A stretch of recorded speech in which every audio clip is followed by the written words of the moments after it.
है। Lens suspensory ligament के माध्यम से सिलियरी बॉडी नाम के मसल से जुड़ा हुआ होता है।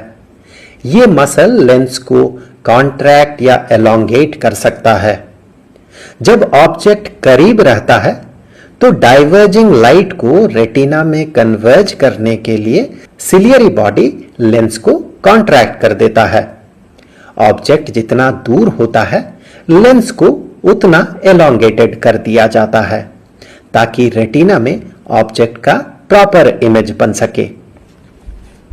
अब इस लेंस और आइरिस के बीच वाले हिस्से में भी एक्वस ह्यूमर फ्लूइड रहता है।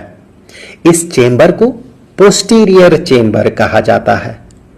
लेंस और रेटिना के बीच में भी एक ट्रांसपेरेंट जेली जैसा पार्ट होता है जिसे विट्रियस ह्यूमर कहा जाता है। हम उसी ऑब्जेक्ट पे ध्यान लगा पाते हैं जो हमारे आंखों के ठीक सामने हो। चलिए सिचुएशन को बेहतर समझने के लिए उस ऑब्जेक्ट को जो आंखों के ठीक सामने होता हो उसे सेंट्रल ऑब्जेक्ट नाम देते हैं।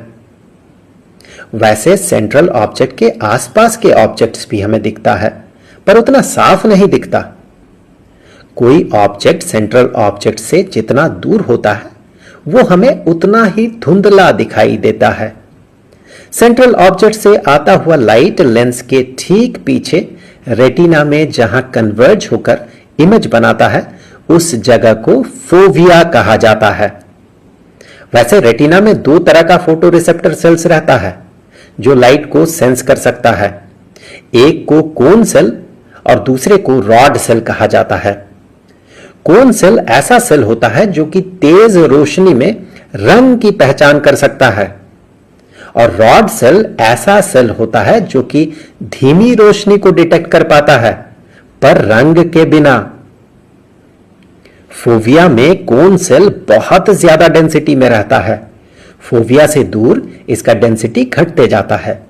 इसी के कारण सेंट्रल ऑब्जेक्ट का रंग हमें साफ साफ समझ में आता है जबकि उससे दूर के ऑब्जेक्ट हमें धुंधला दिखाई देता है।